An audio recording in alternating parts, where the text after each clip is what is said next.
Industries and also government interests plant people to create division in activist movements to weaken them. A movement where people don't trust each other, don't talk to each other, don't support each other, where they're too busy fighting to get things done, is not going to survive and is not going to accomplish its goal. Are we just doing their work for them when we are fighting with each other instead of focusing on our common goals? At the end of the day, we are effective. We may be small, but we are effective and we have a message that does resonate with people.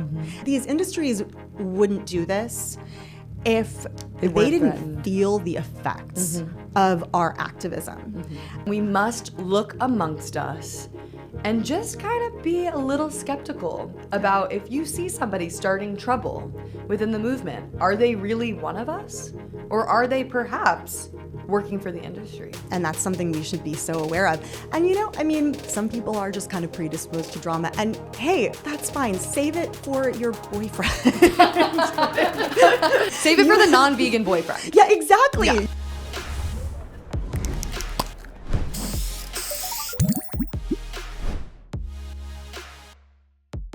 What the hell is up, everyone? My name is Jamie Logan, and today I am here with the one and only Ashley Byrne. She is one of the OG people in the movement, vegan for 30 years. You've been at PETA for so long, and you've just been fighting for the animals and creating impact forever, and I am so grateful for everything that you do. Thank you so much, Jamie. I am so psyched to be back here with you again. Yeah. I love being on your podcast. Yes. I mean, this is probably the fourth or fifth one that we've done together. You practically are my co-host, so thank you. Thank you. Today we have a very important episode that I think is necessary to record. And today's episode is going to be about how to come together for the animals and not let our differences divide us. I'm so glad we're talking about this. Well, I called you from the airport a few weeks ago, almost in tears, really, because when you start doing public videos online, there is a lot of mean trolls and nasty things that are said. And usually when it's meat eaters, it just rolls right off of me. I really don't care. We're used to it. We're used to it. We've heard the bacon comments. I was literally about to say, I love bacon. We've heard it, you know. Like, guys, we can write these for you. Don't waste your time. Exactly. They'll post like a little gif of like a chicken, a dead chicken. And it's like, this is, why I'm vegan. Like, thank you for. Yeah, exactly. So weird. Yes, I agree. But when a vegan comes at me online publicly and tries to just shame and bully, and really that's what it is cyberbullying and putting out misinformation, it really hurts that much more. And my goal is always to keep the focus on the animals and do what I can, and I really do try to stay in my own lane. So when I called you, we had to really discuss what can we do about this. Do we engage in this online? Do we not say anything and not give any energy? Do we name drop? Like, I don't know. Right. And so today we're going to be talking about how to handle these conflicts, how to overcome these differences, really. Yeah, and I'm so glad. And when you called me, it's so hard because I have a general rule that I usually don't engage with trolls. They're just looking for attention. You need to just starve them of attention, of oxygen, of a spotlight, and they will go away. But then when it's one of my friends, it gets really hard. You want to defend the people you care about. And I think that they kind of bank on that, that people are going to get emotional, defensive, protective, and that it's going to turn into this like wildfire situation. And then it's also just so frustrating when you do feel misrepresented, when you're doing something from a place of, sincerity, from a place of literally devoting your entire life to something that you care about, and then you feel totally misrepresented, misunderstood. And the thing is, this can apply, again, in so many ways. It can apply with the regular, the meat trolls. I mean, you and I have been doing this long enough so that we kind of, roll our eyes and blow it off. But I remember when I first started out, those things were upsetting too, because you would just think, how can anyone be so callous? And over time, you begin to realize that it's not real. It's what it's really about is them coming from a place of insecurity and defensiveness. But like when you're newer to these things, that can be very upsetting. So it's hard. You know, you may in theory know, yeah, well, I shouldn't respond to this stuff, but it's hard not to. And also, you know, again, it's so much worse when it's coming from inside the house. It's much worse, and it's actually, I would argue, that's where it gets damaging, that's where it gets dangerous, and we'll get into that. Absolutely. It is much worse when it's inside the house, and people that I considered my friends and people that I had even worked with before were turning against me online and just saying these really horrible, untrue things. And so I really try to just keep my focus on the animals, and people want me to comment politically on other issues, and I refuse to do that. And ever since I started doing online social media activism, I know my brand, I know what I stick to, and I know what I know best. I'm not a rocket scientist or the president where I have to comment on these things. I don't know why they want me to comment about things that I'm not an expert in. Well, and the thing is, that's not why people are coming to your page. Right. And everyone is individual. Everyone, you know, there are some people who talk about animal rights and they talk about politics and that's their thing. There are some people who talk about nothing but vegan recipes. Like, that's all fine. You know, whatever your niche is and whatever, you know, the space that you feel qualified to speak in is, that's great. And honestly, yeah, I would argue that we need people kind of across the spectrum if we're going to bring people in to the animal rights message, to the, you know, the vegan message. Some people are going to be brought in by someone who speaks their language politically and also talks about animal rights. Some people are going to stay as far away from they can with stuff like that. But if they see a funny video like yours, you know, they're able to relax a little bit. Their defenses go down. They can kind of laugh along with you, and then they start learning something. Right. Well, here's the thing is the people that are making these comments and giving all their criticism are people that don't actually do anything themselves. And here's the interesting thing is I literally have meat eaters come on my page and tell me how I should be speaking up for animals. You see meat eaters come on PETA pages all the time and say, the PETA kills dogs and they shouldn't be doing that. And I'm like, what did you eat for lunch today? Who are you to tell us how we should be defending animals? And then the same with these trolls in my comment section, vegan or not. They'll come on my page and tell me, why did you do this with your activism? Why didn't you do that? I'm like, honey, you've been just eating vegan hot dogs all day. That's what you do. And I'm not going to be mean here and say that it shows, but like, don't come at me. Stay in your lane. Do what you want to do. If you want to eat your noodles all day long, go ahead and do that. Yeah. I'm not telling you how to do your job. People who aren't activists love to tell activists that they're doing it wrong. Right. Then you do it better yourself. Yeah. Like, I mean, again, like to go back to the, you know, cooking or recipes or whatever, it's like me, you know, walking into the kitchen of like a, you know, vegan cooking influencer and being like, yeah, you're doing that all wrong. You're holding the pan wrong.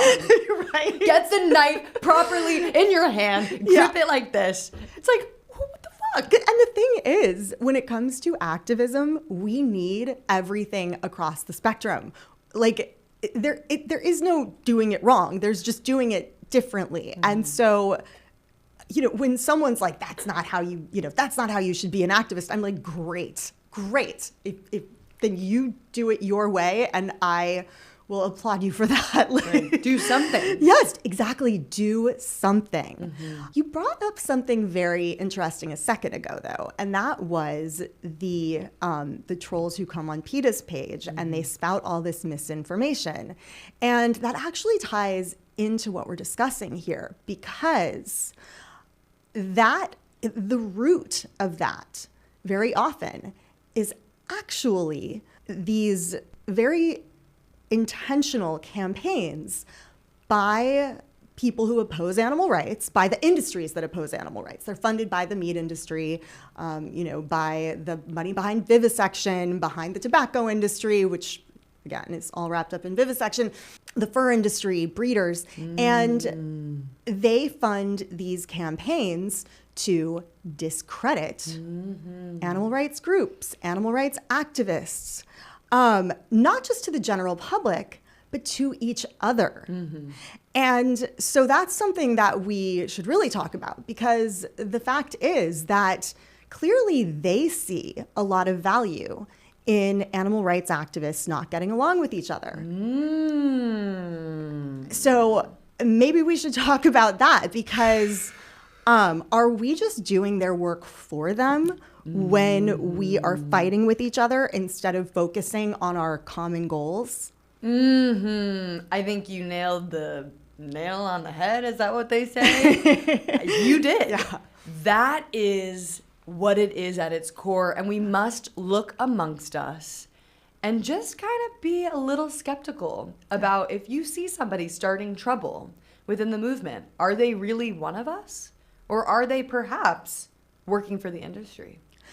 Right. You know, and I think there's kind of I think there are a variety of reasons that people intentionally provoke drama, start feuds. I think sometimes, you know, at the benign end of the scale, you have people who are very passionate, which activists very often are, who get very, very worked up about something and are just kind of lacking the emotional control to, you know, have calm conversations about that with their fellow activists, and they just kind of go off the rails. Right, because they feel that an animal's being harmed and that they're doing something good to defend. Right, or they feel, you know, something parallel. Like there's another issue that they feel strongly about, and they feel like their fellow activists aren't getting it, or there's some interpersonal thing happening that's upsetting them. Whatever it is, you know, sometimes it's coming from a place of just genuine frustration and a person who's not emotionally regulating it very well.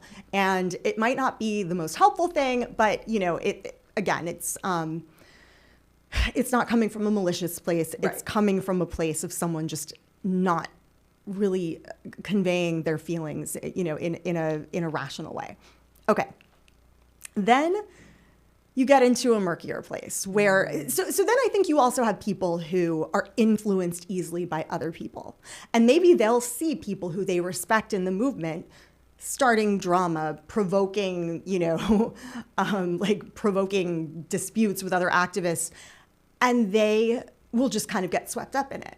You know, they see someone they respect doing this, and I think, you know, sadly, very often they'll mistake that for activism. They'll say, well, this activist I respect is, you know, kind of in all these feuds with other activists. Maybe like setting other activists straight is actually is activism. And I think, you know, sometimes people get this kind of misplaced sense of accomplishment from arguing online, from, you know, from just jumping in on some like, you know, on some like Instagram fight, you know, comment war, whatever.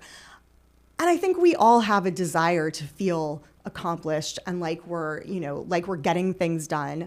I think very often as an activist, sometimes, you know, this can be like frustrating. Sometimes you are working on a campaign for months, for years, you know, and you know, if you see the bigger picture, you know things are changing, things are moving, but it can feel like it's not happening. And so sometimes I think people seek that instant gratification of like, well, I can just go online and like have this like, you know, this exchange where I'm just like venting my feelings at another activist. And you know, again, it's I just kind of looking for a sense of accomplishment and even belonging, because then they find groups that are also have the same views as them, and then they attack. I mean, just within the vegan movement in itself, you have the welfarists, you have the abolitionists, you have people that are intersectionals. Like there's a lot of different ways that people go about advocating for the animals. Right. And what's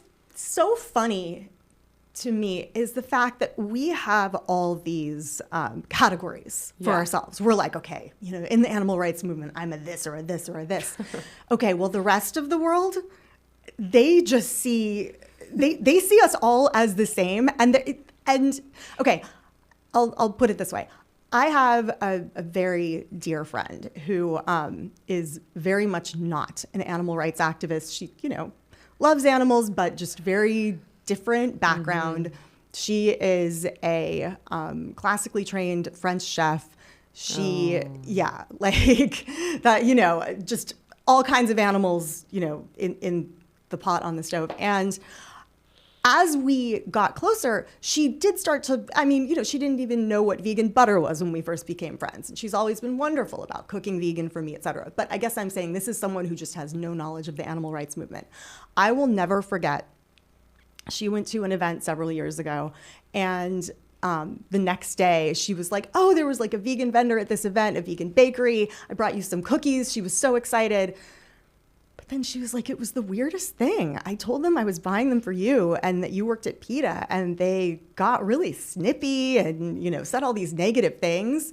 And she was like, there are barely any of you and you don't all get along.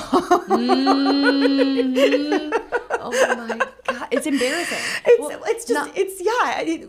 We get so worked up about these little nuances. Things. And honestly, like, to the rest of the world, you probably have more in common with that animal rights activist who you think is your enemy than you do with like 90% of the people out there. Totally. And the thing is that non-vegans will come on our pages and see these really weird fights that are so stupid and be like, I don't want to be anything like this. There's so much drama in this. So you were saying that there's many reasons why somebody would, there's the benign reason of why somebody would maybe get passionate online and try to defend their stance. And it could be because they're just really passionate about it and they have something to say and they think that there's a better way of doing something. And then there's maybe the next level where they're kind of in a group with other activists and being influenced. They're being influenced. Yeah. But then there's the malicious way that things are done where they're actually being paid by the meat industry. Right. To create drama, to divide. Then the FBI hires people. And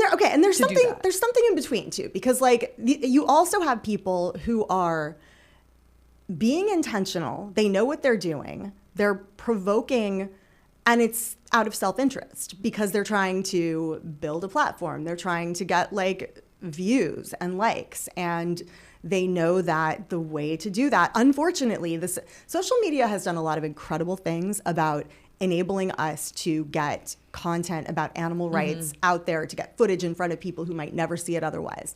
But it runs on algorithms that feed off of drama. Totally. That reward people for fighting, for drama, for, clashing.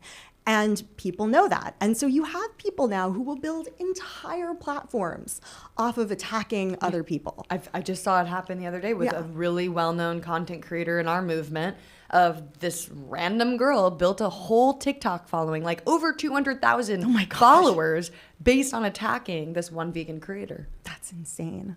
Crazy. Insane. And the thing that is so... it's toxic, but it's also really damaging because, as you said, it causes people who are interested in veganism to stumble across things like that and just be so put off. Like, why would I want to be part of this?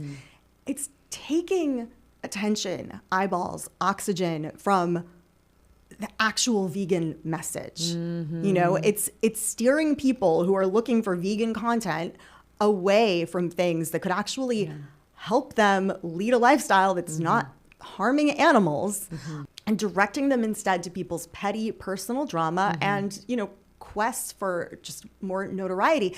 And something that I've definitely seen over the years is so often the people starting the most drama are nowhere to be seen in a few years. That's what I was going to say. Because they were never in it for the animals in the first place. No! I'll go to some of these people's profiles and I'm like, I have never seen you before. Like at any action. And in a couple of years, you will never see them again. And again, if it was just like petty drama that, and it wasn't if it wasn't any bigger than that, it would be annoying. But the problem is that it's actually destructive because these people who are sincere, who are coming to these pages because they sincerely want to be part of something, they want to learn, they're getting misled into thinking that this is activism, that they have to be part of this culture to be good activists. And then it also kind of provides a cover for what you just mentioned, which is the most sinister, but is something that absolutely does happen, is happening, and has historically happened, which is the industries and also the government interests using, like, planting people to create division in activist movements to weaken them. I mean, this actually goes back beyond the animal rights movement. During the civil rights movement, the FBI waged campaigns by sending infiltrators into these movements to sow drama, sow division. Because the thing is, they could smear them from the outside, and they did, but it's far more damaging and effective for their purposes if they can break a movement apart from the inside.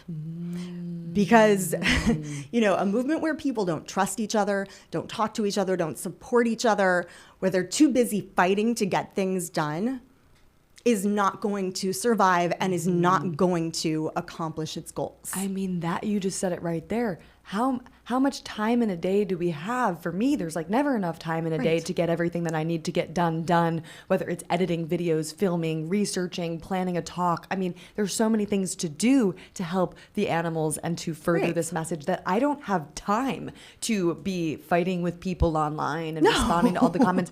But if we are sucked into that, then it does weaken the movement because it takes us away from the focus on the animals. Right, exactly. And the thing is, and they know that.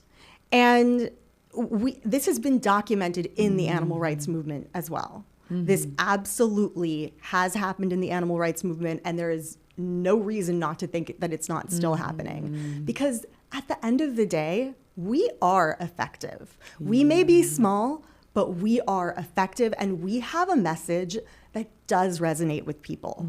These industries wouldn't do this if they didn't threatened. feel the effects of our activism.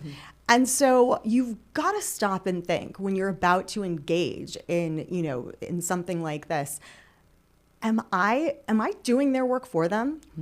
Like, am I doing something that, that the meat industry would pay someone to do, maybe is paying someone to do? And that's not to say that you don't ever have disagreements. That's not to say that, if someone disagrees with you about tactics or something else, that they're, that they're a meat industry spy. I mean, no, it's good for us to have different ways of thinking, that for us to have disagreements that we address in a healthy way. Absolutely. It's good for us to have a variety of, people and viewpoints in the movement. But the thing is, that doesn't mean that we tear each other down over them. Right. You can put aside differences and decide to work on something with someone who, say like, okay, well, we disagree on this, but we agree on this. So let's just join forces on this and move forward. You also can just not work it's you don't have to work with everybody. You don't have to be friends with everybody. You don't have to go out to dinner with everybody. That's okay. You don't need to. It's nice, but you absolutely don't need to. You don't even need to like everybody. Right. But you can dislike other people in the movement without publicly airing and provoking drama that detracts and distracts from our actual message and our actual goals. That is what this episode is about right here. What you just said, how to handle conflict. That is the answer, I think, is to recognize that, we're going to have disagreements. I mean, people that I've known my whole life, I don't agree with on everything. Yeah.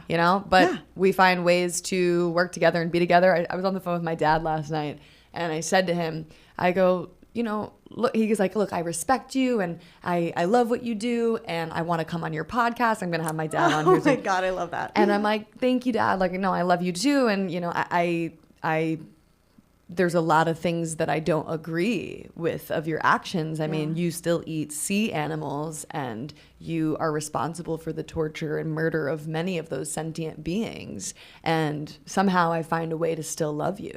Right. He's like, okay, thank you. And so it kind of is like that. And yeah, sure, maybe there's people in your life that you really do need to distance yourself from and not be around. But are you going to waste your time trying to bash them and hurt them and post about them online? Or are you just going to like stay in your own lane and distance yourself, and or maybe even have a conversation with them to their face and say, hey, can we talk? When these people were bullying me online, there was never once a conversation. They never reached out to me about whatever topic at hand. They just like posted these like horrible things. Yeah, well, and that's the thing, because I think usually that's not actually coming from a place of trying to resolve things. It's coming from a place where the end goal is drama. Exactly. The end goal is like, well, if I fan the flames of this enough, like this video is going to get a lot of views. No, it doesn't get us anywhere. Yeah, no, it doesn't. So, it might get that individual person where they want to be, they might gain a few followers or something, but like not giving them any attention. Yeah, I called you and I said, Ashley, like, what do I do? Like, I think it's staying within the vegan community and within like that specific sect of the vegan community. Like, it wasn't a huge deal, and it's certainly not some like public scandal kind of thing, but it was to the point where I was like, enough is enough already. I'm sick and tired of seeing people being bullied online and misinformation spread. Yeah. So that's when I decided to just write a very just to the point factual statement of like, if you really want the facts, here you go. And then stop responding after that. Yeah, people should not be rewarded for bullying. No, and you could just block. I mean, I just block, delete, restrict, and then you don't ever hear from them again. Yeah, oh my God, yeah. And the thing is, again, like, okay, if someone is actually dangerous, if someone is abusive, again, not saying that we don't address that as a movement. Mm-hmm. If there is someone who's an activist who's coming to demos and they are truly causing some kind of harm, of course you deal with that. Mm-hmm. But again, I will not put up with any sort of disrespect at any of my demos or actions. No. And people will be removed from things that I organize if they are making other people feel uncomfortable. Of course. Absolutely. But there is a big difference between dealing with someone who is abusive. Yes. And saying, well, this person didn't post what I wanted them to post online, or like, you phrased something in a way that I didn't like, or, I'm pretty sure you have different politics than me. So therefore you must be like just banned from everything and canceled. And, it's just, again, it's just not, it's not productive. No, it's a very lazy way. Yes. For them to think that they're helping animals. So it's much easier to get online and make comments and be mean and whatever, as opposed to getting out there, organizing protests, making signs, politically taking action. Right? I mean, it's a lazy way to do things. You make a great point there too, because I think that one of the reasons people do this sometimes is because it's less intimidating to argue with your fellow animal rights activists, because they're probably decent human beings who, who are trying to be respectful and who will hear you out. It's just easier to do that than it is to go out in the street and have to talk to the, I love bacon guy. Like, totally. Right? Which I do every single day of my life. Exactly. And so I think, very often if people can convince themselves, well, I'm going to fight with, people on my own side online, and I'm somehow accomplishing something by doing that, they're excusing themselves from going out and doing the messy, exhausting, frustrating work of talking to the people who actually, don't agree with them on anything. It is. It's lazy. It's counterproductive. And the worst part is that people who are new to the movement and see this can get confused and actually think that, okay, this is activism. I guess this is what I should be doing. I've seen so many people come and go, and you probably even more over the years. And it's really important that I think we're making this episode, because whether somebody is listening and on the side of somebody that has been bullied online by other animal rights activists, or if you are the person that is doing the bullying, truly stop and think about these things and ask, is what I'm saying kind? Is it necessary? Is it productive? Is it helping anyone? Or is it just fueling drama and division and taking away from the animals? I think it's so important to look at the end game, to think like what are we trying to accomplish here? Right. Like, if you see someone posting something attacking another activist, what is their end goal? Like, what do I actually think they're after? And what do I actually think is going to come of this? Anything? Because the other thing too is they're probably trying to cancel the person and make it so that their videos aren't online. And, not for nothing, but if you do cancel a prominent animal rights activist, you're going to be stopping the vegan message from getting out there to the non-vegans. I do not post content for vegans. I am posting content to reach the masses. And as you said earlier, the masses are looking at veganism in one way. They're not looking at all the different categories that we have. They don't even give a shit. It's like, how do we get them to look at these things? And to say all this, I'm not saying that we should platform people that are disrespectful, that are disgusting and whatnot. Like, I simply try to keep the focus on the animals at hand. People were mad that I interviewed one guy that I had on a few, I guess it was months ago at this point, coming at me. And they don't know, like, the behind the scenes of some of these things. I interviewed him months before anything was even out about him. And also, it's like that episode didn't spread any hateful. It was about the animals, and that episode, if seen by a meat eater or dairy eater, egg eater, fur wearer, whatever, and I'm vegan, if that episode is seen by them, that's going to have an impact on them. So I'm thinking about the bigger picture, not necessarily like these politics within our circle and our community. Maybe I'm wrong, but I'm open to having the discussion and learning. I mean, again, the thing is, I would go back to, if you look at our opposition, if you look at the meat industry, the dairy industry, the fur industry, if you look at these industries that are, harming animals, that are opposed to the animal rights movement, they see each other as all being like the same, on the same side. Totally. They come out to advocate, when we are successfully waging a campaign. I'll give an example: the horse-drawn carriage industry. Anytime something critical is happening where we're making progress, we're getting close to a ban, these special interest groups that represent all of the animal agriculture, animal abuse industries will come out to support the carriages, because to them, any step forward in animal rights is dangerous. They know that anytime people start to think about animals in a way that's not just as objects for them to use, they see that as dangerous. They come out to oppose, horse-drawn carriage bans, dog fighting ban bills, like literally everything.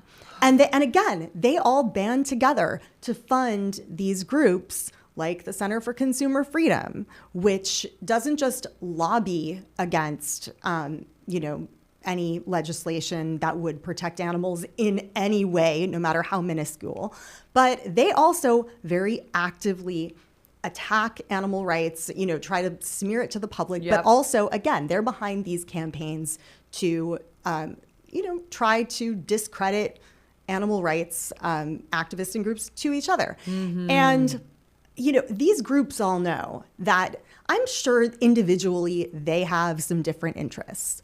I'm sure they don't agree on everything. But at the end of the day, they know that they all need to come together to fight us, because technically they're on the same side, and it makes them more effective. Right. So since we are so much smaller, We are so much smaller. We're not multi-billion-dollar industries. We don't have politicians in our pockets. Shouldn't we, at the very least, be supporting each other? Taking a page from them in the fact that you need to unite against your common enemy. Finding that common ground. Yeah. Recognizing that not everybody has the same opinion about various other political things. Even in these industries, in the meat, dairy, egg industry, fur industries, they probably have many things that they disagree on. But one thing that they're really good at is coming together for the thing that they do agree on. Exactly. And it's money. Yeah, exactly. It's money. And yeah. Let's take a page from their book. Well, and again, there's a reason why they have a vested interest in joining forces with each other and in trying to divide us. That should tell us everything. So being that you've seen so much history within the animal rights movement, do you think that it's now worse than ever, or does it just change topics when it comes to dividing us? Yeah, I think division, not just in the animal rights movement, but in activist movements, goes back as far as we've had activist movements. But I think that you see it happening more prominently in these movements that are very effective, very mobilized, and that's not an accident. And social media fuels it. Social media fuels it. And yeah, that's true. We have social media now, which we, didn't during the civil rights movement. We didn't, before. So maybe things do move faster. Right. But yeah, I think division goes back as far as movements go back. And I think part of that is because of the human nature of, people's egos getting in the way of things, people's, inclination to start drama. And then part of it is because when you do become a big successful movement, the whoever it is that is feeling the heat from the progress you're making is going to look for ways to divide you. Right. And that's something we should be so aware of. And, some people are just kind of predisposed to drama. And hey, that's fine. Save it for your boyfriend. Exactly. Save it for the non-vegan boyfriend. Yeah, exactly. Yeah. You can still have drama in your life. Just have it elsewhere. Give them hell. Exactly. I love that. And Right? here's the thing, too, is then the question becomes, how do we deal with it? So hopefully after listening to this episode, you will stay in your lane or deal with issues in a respectful way that actually makes progress instead of takes away from the animals. Okay, we covered that. The next thing is, while it's still happening, because the other people haven't listened to this podcast yet, while it's still happening, what do you do to care for yourself? So personally, what I have found is through serious self-care, through therapy, through yoga practice, through meditation, through journaling, it is a constant work in progress. It's a constant effort that you have to put in to be able to find a state within yourself that isn't triggered by these negative things or even positive things, where you can find some sort of level ground to act from. Equilibrium. Yeah. Because there's going to be many things that rock the boat. And if you let every little thing that comes your way put you off balance, you're not going to be able to sustain yourself in the long run in this activism. We are at war here. Yeah. Really. Yes. That's actually a great point, because not just regarding interpersonal or, activist drama, but just to be an activist in general, you are going to have highs and lows. Yep. You're going to deal with frustration. You're going to deal with, things that spike your adrenaline.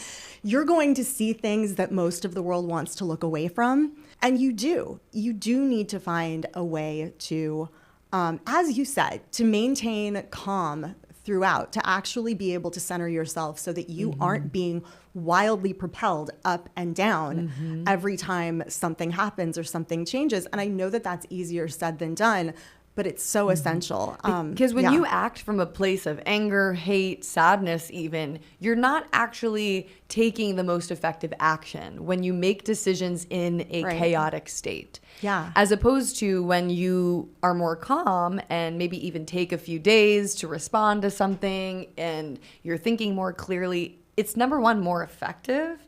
Number two, you're not looking back and being embarrassed about how you acted. Yeah. Yeah, I think that is something that the question is how to maintain that. So, I mean, really, like when I called you, I was getting to the point where I was feeling this equilibrium leave my body. I was like, all right, how do I get back to this state? And I mean, it takes work. I think there's this idea, at least that I'm learning of through yoga, that these emotions are temporary. Yeah. And that they come through us, but our natural state is bliss. It's what in yoga it's called Satchitananda. It means bliss, happiness.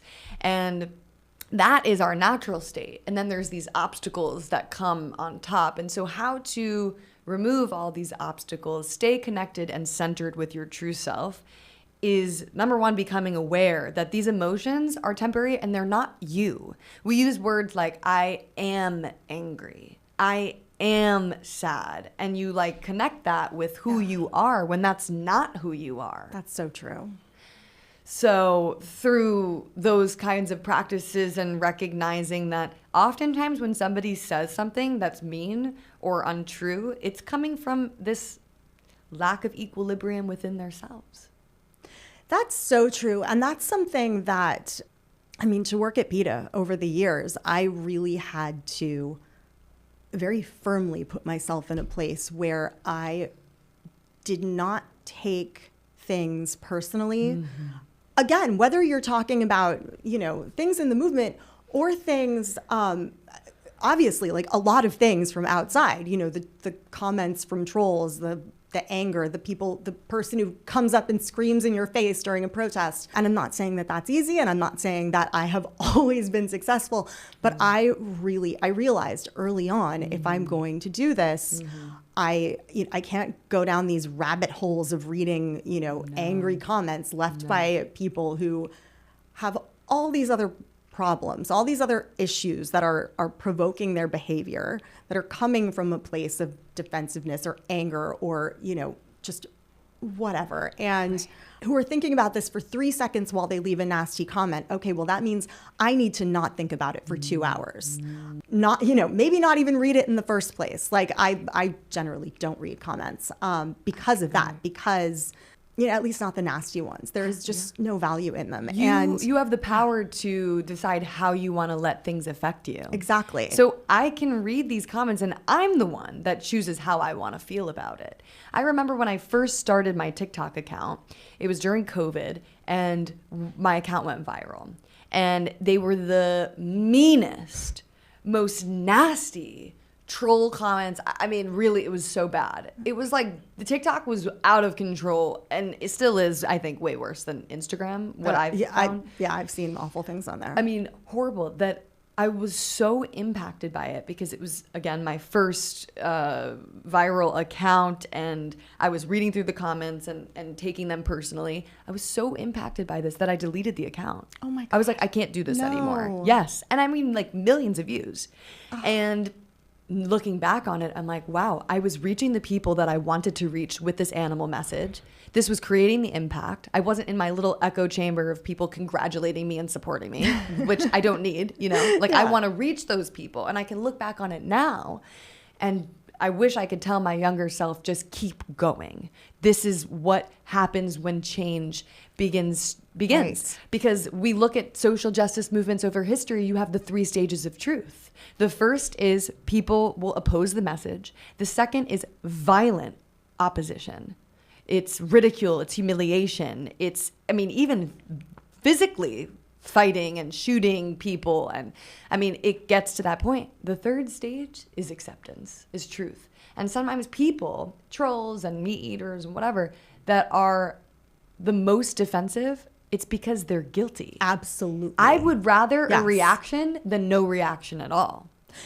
Definitely. And, you saying that actually makes me think of also, when you were talking about maintaining your equilibrium when people come at you. I think a great example that, a lot of activists have probably experienced is when you're out at a protest and someone who is walking by gets nasty, gets aggressive, says something rude to you, if you come back at them in the same place, you know, just on their level fighting, it just goes, it spirals, you know, they leave angry and feeling justified. And now, not every single time. However, if you come back at them in a way that's polite, that's maybe even a little funny, like a surprising amount of the time, they stop. It takes them out of that place that they're in, and like sometimes they listen to you. Sometimes, at the very least, they kind of just calm down, and it just puts everything in a different place. And the thing is, I think a lot of us have experienced that as activists out in the street. I think we need sometimes to like dial that into what's happening on our social media accounts and in our interactions with other activists, and, you know, apply that as well. And again, and to realize that, you know, yeah, emotions run high when you're working on these issues, literally life and death issues. Totally. And again, we are seeing things that no one wants to see. We're seeing things repeatedly that the rest of the world goes out of their way to avoid. They live their lives around not seeing these things. And so that can be frustrating, isolating, and, you know, sometimes you do lash out. Kind of like how, you know, I think for a lot of us, we can present ourselves in a very composed way to the world, and then maybe you go home and like lose it around your family a little bit because you know that they love you and support you. It's understandable, but it's not necessarily the healthiest or the most productive thing to do. And I think sometimes people apply that, you know, that ends up unfolding in the activist movement, where it's like the, you know, the negativity that's getting directed at you, maybe, you know, from the outside world trolls who feel defensive about whatever you're doing. Sometimes then you kind of internalize that and then turn it on the people who actually have your back and who actually, you know, are there for you. And I think because community is one of the ways that we avoid burnout. Community is such an important part of, and again, it doesn't mean you have to be BFFs with everybody. No. You don't. But having a strong community where there are resources for everyone who wants them, where there is support, it makes such a difference. Understand that when you want somebody to hear your message, it's important how you convey that message. And if you want somebody to change, calling them names and being disrespectful is not usually going to get through to somebody with the message that you're trying to make. If somebody disagrees with me on something, I'm so much more open to somebody that comes to me with information and say, hey, I think you got this wrong. Like, can we talk about this? As opposed to somebody calling me names and publicly bashing me online. And so our optics are extremely important. And I think it does change based on who you're talking to. So know your audience. There are some people that I'm a little bit more firm with and a little bit more aggressive because that's what they need. Right. But there's other people that might need a lighter approach that's kind of more humorous or just is said in a different way. And so we got to be on our toes and change our strategy as needed. Yeah, definitely. So it's kind of funny because when I go on social media, you find that there is this community there because maybe where you live, there's not actual vegans there. So people do take this online community seriously. And anyway, sometimes I'll go down rabbit holes of, I've gotten to the point of, I do try to let most things roll off. Yeah. Just like I don't take things personally. I try not to as much, at least. And I'll click on the profiles of some of these just ridiculous comments, and they have 0 followers. The profile picture is like a tree. And you're like, this tree is so rude. Oh my God. And I'm like, are you a bot? And I was just about to let this upset me. Yes. And take me off of my piece. That is so true. And I'm so glad that you're saying that. So many of these negative, provocative comments come from bots. I think we all know that bots have gotten very sophisticated. And we should also be thinking about the reason why accounts like yours would be targeted by bots, why animal rights content is being targeted by bots. That's a great point. But it's like, hey, idiot, like you're helping my engagement. Thank you. We should be thanking the bots. Yeah, right. And then what's great is it gives me an opportunity to reply something kind of funny and sarcastic so that then people that come into the comment section, they actually look at the bot as somebody that they don't want to be associated with. Right. Because I look like the more level-headed person, believe it or not, compared to this bot, because I'm careful about how I respond. Yeah. I don't match that energy. Totally. Yeah. I think that is so important. The idea that sometimes if you get sucked in, you're literally arguing with yourself because there's no one on the other side. But even when there is, no one can force you to match their negative energy. No one can force you to come down to their level. User 4783 needs to do some meditation. Okay? Because I don't know what made these bots so freaking angry, but they need serious help. Yeah. The bots need a green juice and therapy. And a yoga retreat. And us on the receiving end need to recognize that they are a bot. Yeah. No, literally. And they are put out by the meat, dairy, and egg industries to discredit us, to create drama and division in the movement. And again, that we should, instead of getting provoked by that, we should realize that that's a sign of the fact that we are effective. Mm-hmm. And no matter how much they want to say that we're not, we are. Their messaging is always going to be, no, you're not effective. This isn't working. This isn't working. And then behind the scenes, they are furiously trying to counter whatever it is that we're doing, whether it is with misinformation campaigns, whether it is hiring someone to pretend to be an activist and start a bunch of drama in our movement. Oh my God. I mean, Ashley, you deal with news anchors often when you go on these shows and they are just like trying to actually anger you. They are trying to say something that is not true. And then you have to come back, and based on how you come back is going to be the difference between somebody receiving the message or writing you off as a crazy vegan. Totally. So can you give us an example of maybe this happening where you had to center yourself, come from this place of equilibrium, and then act? Oh, absolutely. I mean, the funny thing is that I have actually come to really enjoy these contentious interviews because it gives you a chance to cut right to the point and say what you have to say about animal rights, about veganism.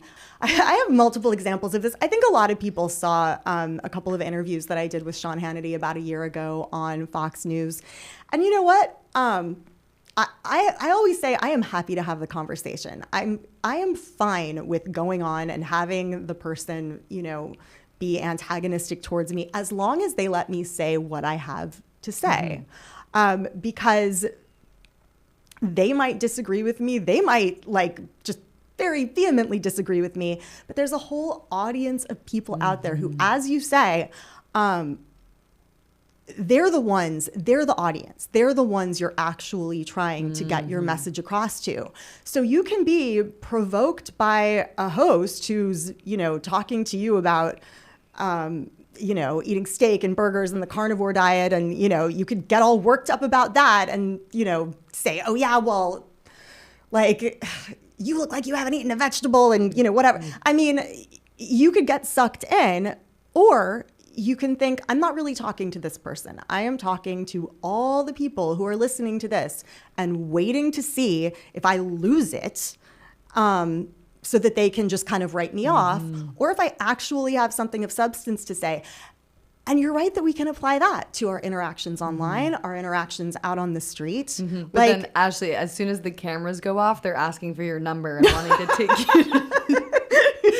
We know this. Not every time. But it's not Sean Hannity. I'm not trying to, it's fake news here. I know, right? But it has happened. Oh, sure. Yeah. Oh my God. I'll never forget this one time, this sports reporter, he was just all day, so antagonistic and weird with me. It was at like a horse racing, one of the big horse races. And that you were protesting. But I was protesting, and so he's just kind of like coming at me in every like rude way you can think of. Then like hits on me like via my social media later. Then releases an article where he's talking about like wanting to smack my butt with a riding crop. It was cute.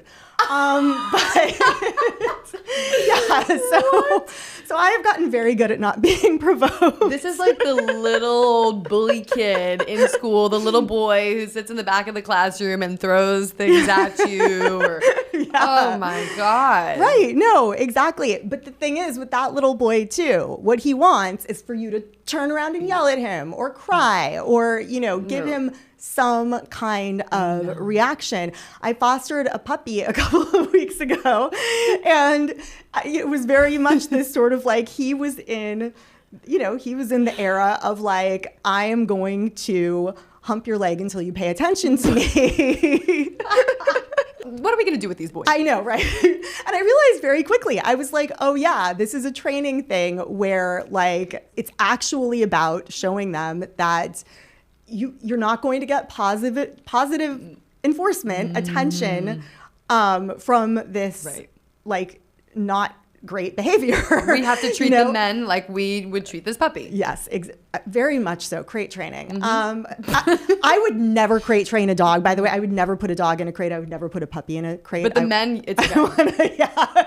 I just want to make that very clear. Tactics for the men. Yeah, we only like the choke collars. Put them on. They do need to be put on a leash. Keep them away from the dogs. Yeah. No, but literally, so it's kind of the same thing. Where like this puppy, I realized very quickly, he just wanted attention. He would do that when he wanted attention, and so I just like started training him that if he wanted my attention, there were different ways for him to get it. Yeah. It's really the same with trolls. It's the same with, people who are trying to provoke you. You tell that puppy, you tell those trolls, you will not take my power away. Hump my leg all you want. I am not turning around. I won't even look at you. No, I'm not. I won't do this. I won't engage. You're done. You're done. In the puppy's case, he, I would redirect him with a toy, with a treat, whatever. The internet trolls do not get treats. No treats for them. Absolutely. Yeah, no treats. He will not be smacking your ass with the horsewhip. Let's hope not. Also, let's hope not the horses, because those can go all together. Absolutely. And if somebody is into whips, there are amazing pleather ones. Yeah, thank you. But it has to be consensual. Right. That's a different episode, right? Like, that's a whole other... To be continued. Tune in with Jamie as she discusses. Yeah, because I'm just like the whip expert, right? Yeah. Well, we are actually going out on the street and filming some fun episodes. Ashley and I last week, or the week before, we did an episode of selling horse carriage rides in the park, except it was truthful. It was like, come and see animals suffer and I don't poop all over the park. I don't understand why people just weren't buying it. They weren't taking the rides. No. We thought we were helping. We're trying to help. Right. We think we are marketing experts. Right. But somehow our truth in marketing campaign didn't work with the horse carriages. Well, let's see if it works for the fur industry now. Yes. Let's try it. Because the fur industry is struggling. Yeah, I have a tagline: real fur, real suffering. That's beautiful. Come and buy your coat today. We are going to help these furriers because we know that the fur industry is plummeting. Their numbers are just falling through the floor. They need our help. They need serious help. And they're going to get it whether they want it or not. Yes. So. And off we go. Well, thank you guys so much for watching. And I hope that this episode was informative for you. I hope that you can take things from this to apply into your everyday life. Hold on to your power. Be respectful in your approach, and let's stick together for the animals. They need us more than ever. Yes. Yeah. Yes. Yes. It is about the animals. At the end of the day, it's about the animals. And, those animals, those pigs in gestation crates, those chickens in battery cages, the, orcas in the tank at SeaWorld, they don't care who it is that's advocating for them, whether, they don't care whether that person, whether those people agree on everything. They don't care whether everyone out protesting for them voted the same way, agrees on everything. They just want out. Right. They, if I was an animal, in a cage, in a crate, on my way to slaughter, I wouldn't care who was advocating for me. I would just want to know that somebody was.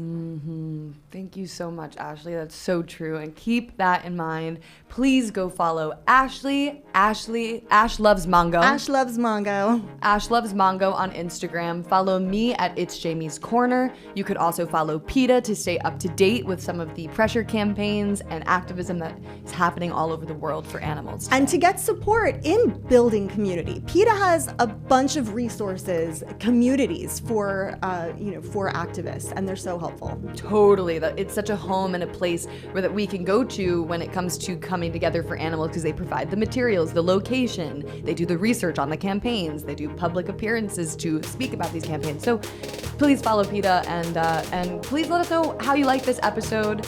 I really appreciate you all. Rate, like, subscribe, and I will see you around. Bye. Bye.